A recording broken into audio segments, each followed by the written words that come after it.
Hello there, you beautiful people. My name is Willow's Duality, and welcome back to a replay review. If you pay me, let's get into it. Today, we're going to be looking at our esteemed, I believe he's a Patreon, but friend and peer. His name is RLO, and he is a red Aeon going first land. Let's talk about his build. He's playing a 1v1 ladder. He's about 1300 on the ladder, so he's technically a better player than me. But that won't stop me from criticizing certain decisions. We're playing on Seraphim Glaciers, which is a very difficult map in my opinion in 1v1. There's a lot of drops, and Naval play can always be a little bit of a stumbling block for certain players who haven't played it because it's so different from the rest of the game. So we're going to continue talking about it, and RLO agrees that this map is a pain in his ass. But overall, let's look at the map, what strategies you should be having when you're on this map. His early opener so far seems fine. We'll keep an eye on it. But Seraphim Glaciers, we have the 4 big islands that in team games you have 2 players on each island.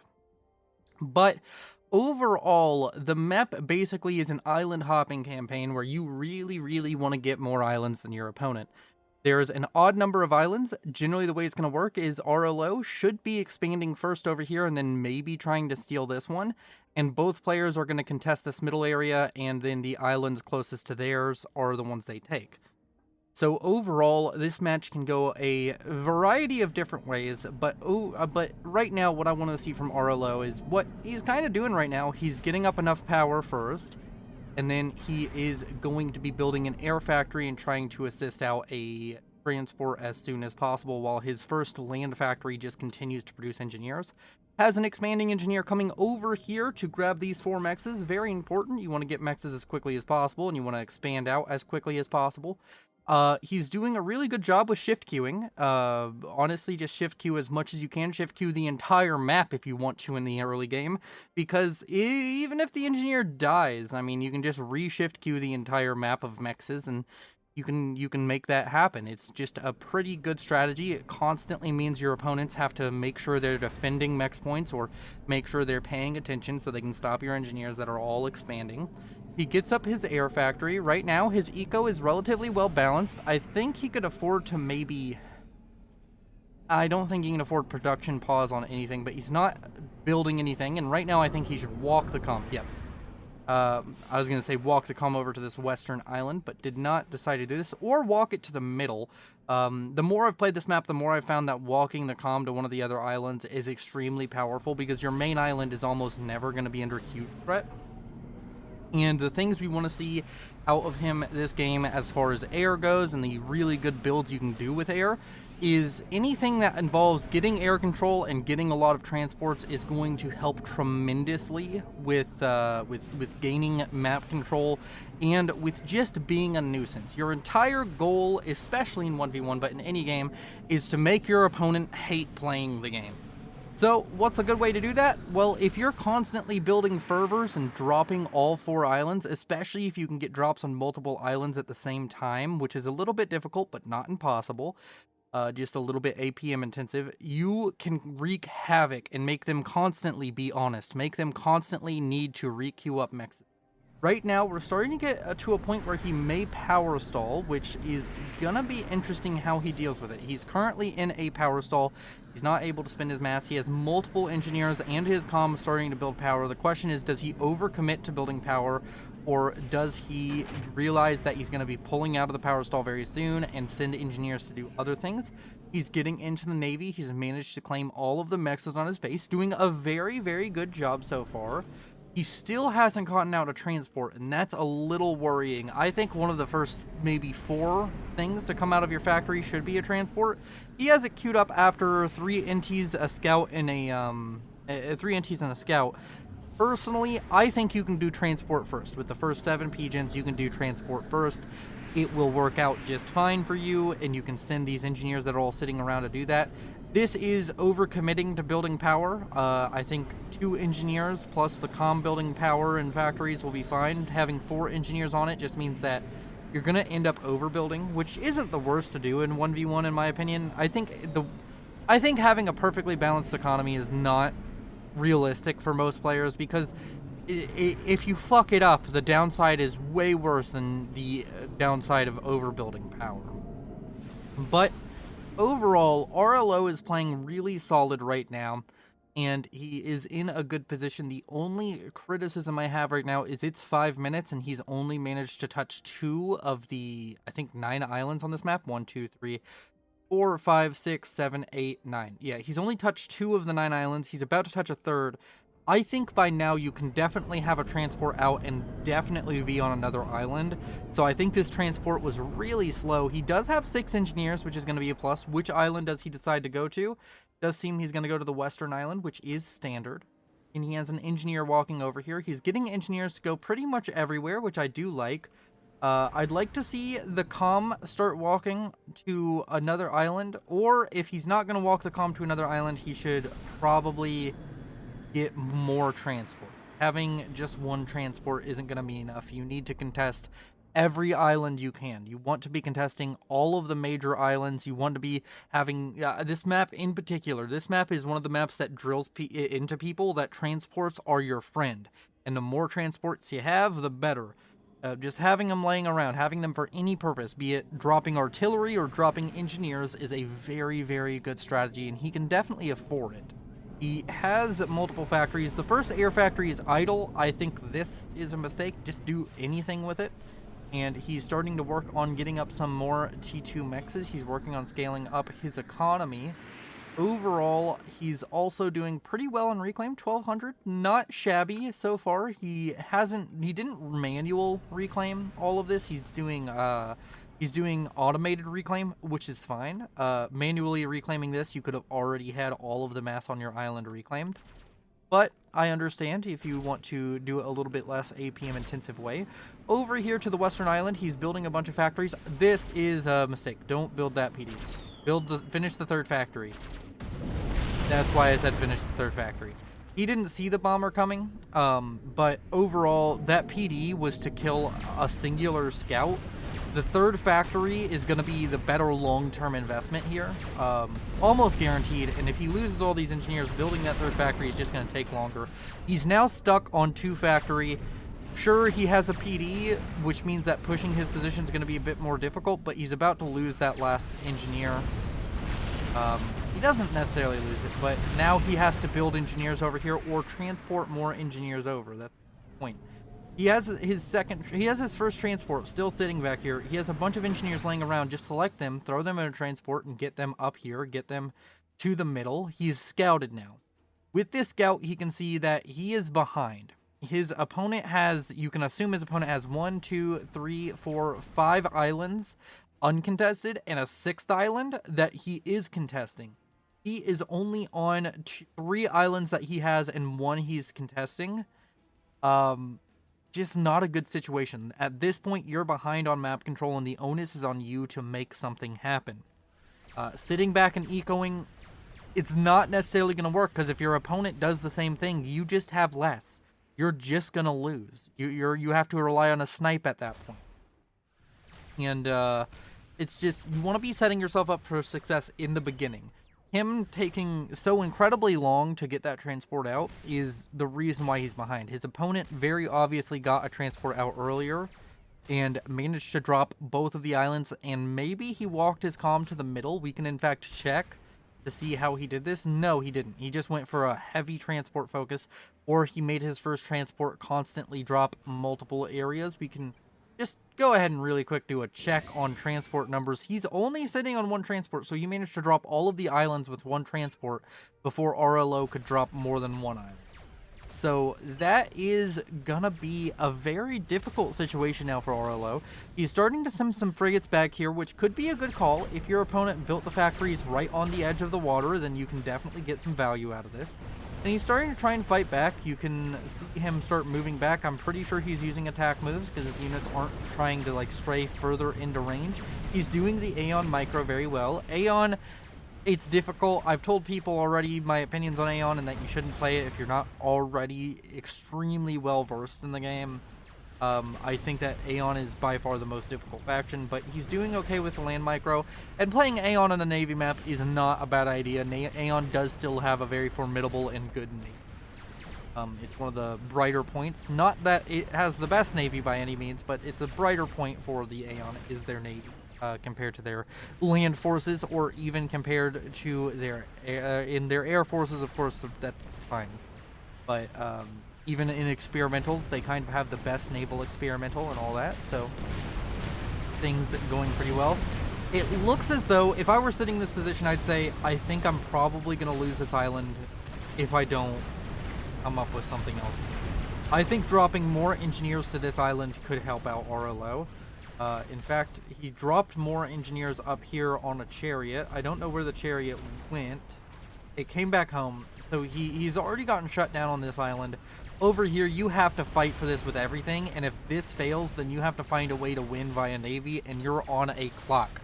Your opponent will have so much more eco and will just be able to outproduce you in any way, shape, or form that they like it. So you have to play this a little bit careful.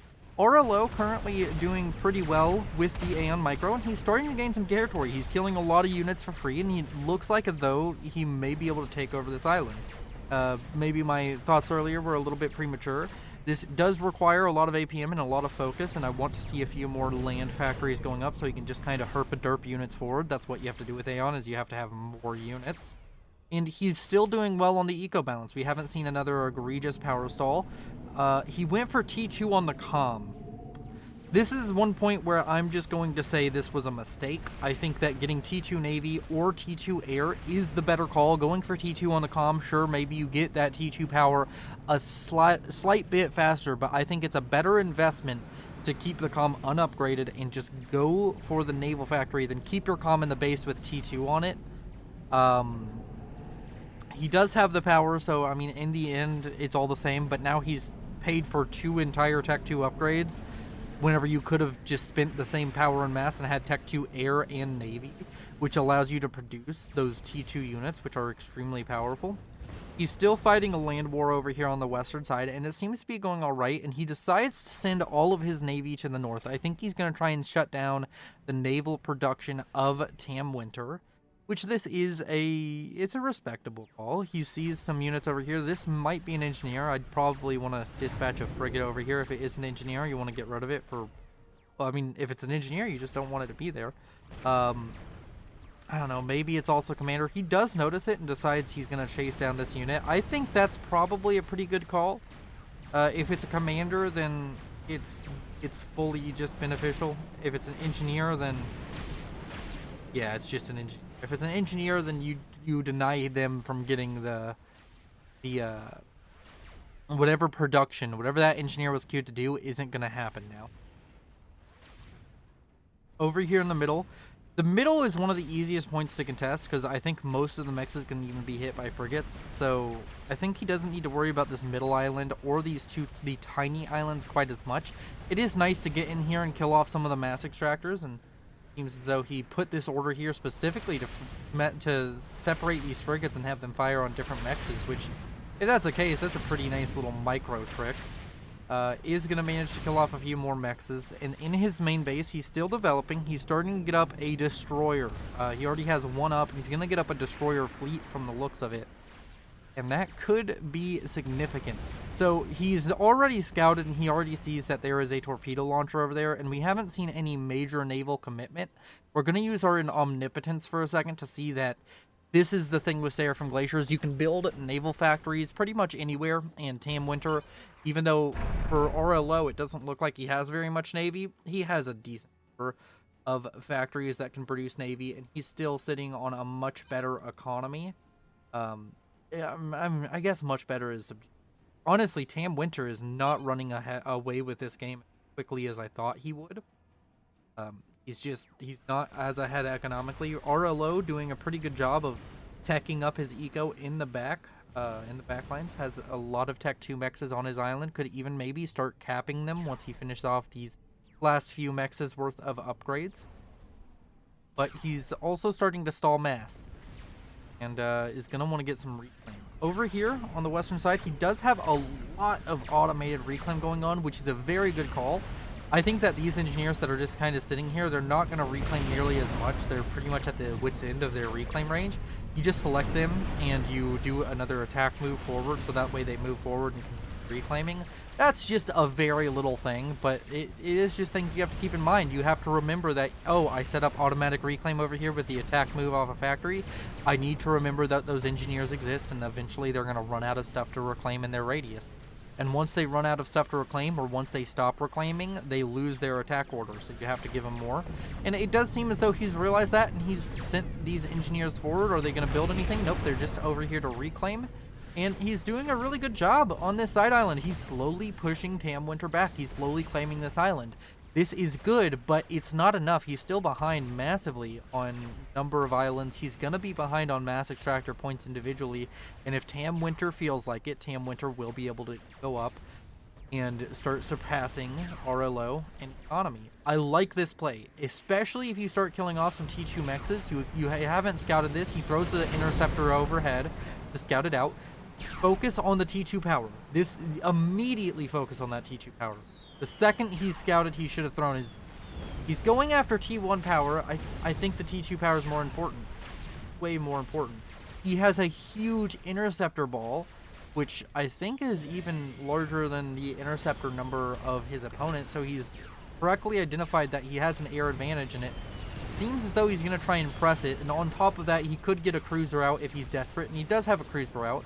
He's desperate to make sure that he continues to win this, and he's starting to make Tamwinter pay this toll. Tamwinter didn't invest as heavily into the naval game, and now he's paying the toll. He's paying the, I have destroyers and you have nothing to counter it. Deal with it. The sad part is he is now behind. His opponent went for T2 Air and T2 Navy. We don't see T2, or we do see T2 Air finished up now, but he's going straight to T3 Air. Man, RLO going hard into air tech. Did not notice that. But overall, he's doing very good with the naval micro. He's keeping his units. He's running away from the fights he should be running away from. And he's trying to poke and prod and cause damage and just be a nuisance and be difficult to deal with. Right now, he doesn't know it, and if I were him, I wouldn't believe that I have an economic advantage. But you have an economic advantage, and he needs to continue ecoing.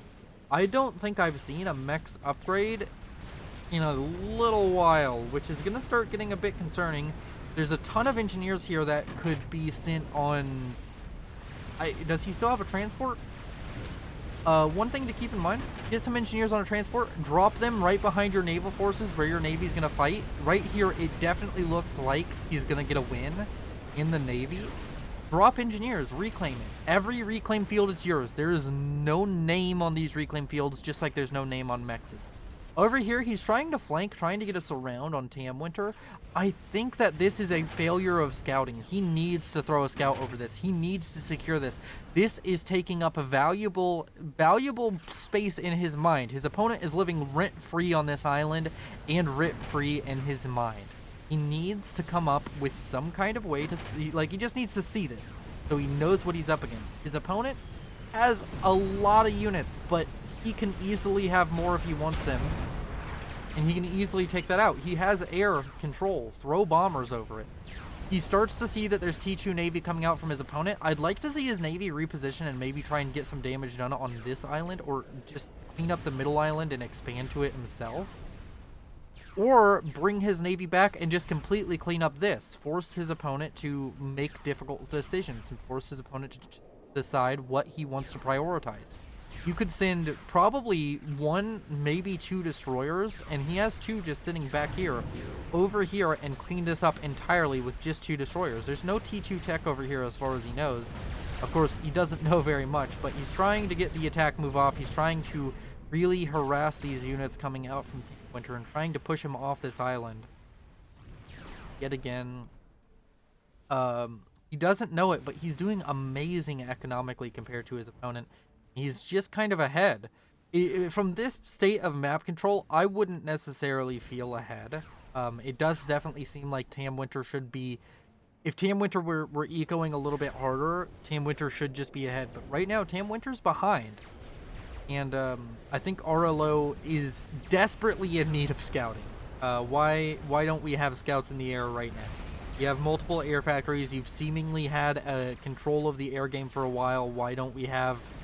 I mean, it's at this point, it's as simple as just having this engineer or these two engineers build an air factory and just spam scouts.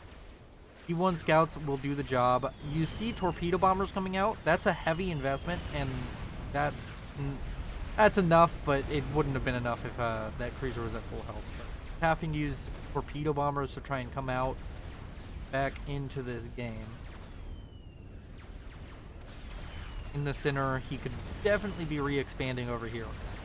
Overall, he's doing a pretty good job. He's lost a lot of his forces down here. I think this is mainly due to artillery. Attack move with Aeon, very difficult, and he has a lot to micro. He's microing Navy. He also needs to be microing over here. He doesn't have the option of throwing his units just at the enemy. But the artillery, whenever you attack move with Auroras, the artillery, if your opponent has artillery, then the attack move, you have to keep your units moving. Because the artillery will still outrange those Auroras. So it's starting to look like he might just lose this island down here, and I think he could have won this, especially earlier if he just dispatches a destroyer or two over here. He can deal with it. He's got pretty good map presence across the entire map, and it seems as though, I don't know. I think that right now the biggest advice I can give to RLO is he needs to get more on top of the scouting game. He needs to be more curious about what his opponent has and what his opponent is doing. And he needs to clean up that early build. He needs to be faster with the transports. This map in particular, you have to be fast with transports. And overall, on maps where you need to expand with a transport, you need to have a fast build, and you need to be able to get that transport up within, you need to have your transport already dropping around 5 minutes on this map to have it work out for you, it work out in your favor. He's now lost this island, and I think the call to go full in on Navy, just go focus heavily on attacking with Navy, is a good call. He's capping mexes back in his base, which is also a good call. But it's starting to feel like the map control is just falling apart for him. He has full T2 mexes on his main island, and he is only slightly ahead. He's only a couple dozen mass ahead of his opponent economically. That is bad news, because it's gonna soon get very difficult for him to keep up economically. We just got a scout off. As I said, there hasn't been a lot of scouting. There hasn't been an abundance of radars built. We don't have an Omni yet.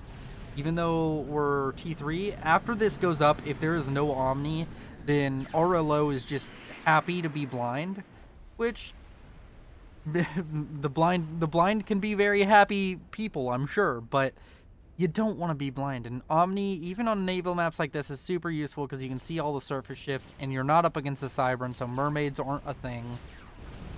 And you can kind of just track your opponent's movements without having to stress as much. So I think he needs to get up an Omni. Even having a better radar on his main island, or a T2 radar on this island, would have helped him out bunches. Helped him out a ton. Intel seems to be the big sore point for RLO. He's doing a decent job with ecoing. He's doing a decent job with getting unit production and making sure he has enough unit production. He's doing the lot boat thing. He currently has T1 naval factories. They're not all producing. It seems everything's being thrown into that T2 production, which is fine, but he's doing lot boat pretty good, and overall is he's doing all right. But it just feels as though he's a couple steps behind, a little bit slow compared to his opponent on the expansion and on the map control. I think a lot of losing this island can be chalked down to RLO going Aeon and his opponent going UEF. RLO had to do so much micro to almost win that island, and the second he started slipping on the micro, the second he started focusing on his Navy, his forces crumbled. I think if you're playing Cybern, or you're playing UEF, or even Seraphim there, you can most likely just herp-a-derp your units in, because there was a point where he definitely had a huge unit advantage. But also you could make an argument that without Aeon, he wouldn't have been able to hold on to the island as long as he did, because he did abuse the range of those Auroras very well. It's a tough call to make, but I think overall the lesson to take from this isn't about the faction, it's more so about the speed. He needed to get that transport there earlier. His opponent managed to drop 3 islands or get to 3 islands before he got to or get to the 3 main islands, these 3 main islands before he managed to get to his. So that is, it's just a little bit unacceptable to be that slow. This is something I liked. This is something I really like. Putting markers in 1v1 is underrated as hell. You should always put markers down. If you want to, like, if you see something, put down a marker, and then whenever you zoom out, you just remember it. Like, it's easy to forget something that you saw already. Like, you see a nuke launcher, but you're distracted by something else, and then you still forget to build anti-nuke. I've seen that before. So I like him putting the comm marker there.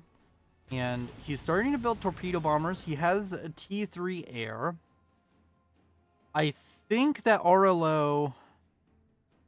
he's starting to fall behind economically. He has no map control. He hasn't shown any signs of trying to re-expand into one of these islands or try and get control of another island. I think your options are down to snipes. He's building torpedo bombers, and he's building them very quickly. He has decent enough assistance, and of course T3 factory itself going to build them very quickly. He's kept his eco relatively well balanced, so this is all just working out for him. He still has enough navy to at least play a defensive game. And he knows where the comm is. So, yeah, I think torpedo bomber snipe is a decent call here. The only thing is you need to continue to stay in the air game pretty well. You have a bunch of scouts sitting here. There's no harm in continuing to scout. And I think now RLO is realizing just how much of a economic hole he's going to be in very soon. He's kind of stopped ecoing, which I guess is fine. If you're going to go for a snipe, this is an all-in play. This snipe is make or break for RLO. So, yeah. Situation. We're going to go ahead and speed it up a little bit.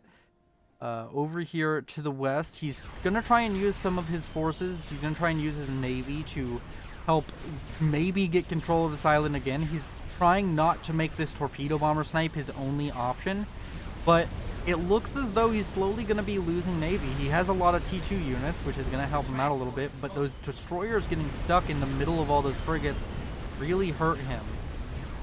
And he's built up 27 torpedo bombers. He has enough to kill off the comm. Especially if there is no bulwark shield boat, he definitely has enough already. And I think that right now he's sending out torpedo bombers over here. It seems as though he's trying to hide the bulk of them. And he sees the comm, or he should see the comm momentarily. And there's the torpedo bombers coming in. The snipe looks good. He did a lot of scouting before the snipe, and I wish he had just done more scouting like that the entire game. But all of the torpedo bombers are about to be on top of this comm, and there's no shield boat, there's no nothing, there's no bulwark about to finish to save him. So this is GG. And that is game. I think overall, RLO, notes to take home and things to do in your future games, you have to make intel a priority. You have all of your other priorities right. You have to do everything you're already doing. You have to keep on ecoing. You have to keep on eco balancing. You have to keep on the expansion and the micro of the units. You have to do everything you're doing right now, and just add intel as a priority. I don't know if this is indicative of every game you've played, and it's always good to go back and watch your own replays. If you notice that intel is always faltering, that it always, when you watch a replay from your own perspective, it seems like you're blind most of the time, radar is your friend. Sonar is your friend. Scout planes are your friend. You need to build more. Thank you all for watching. See you in the next one. Bye-bye. Oh, thanks to the Patreon. God, I'm so bad at this outro.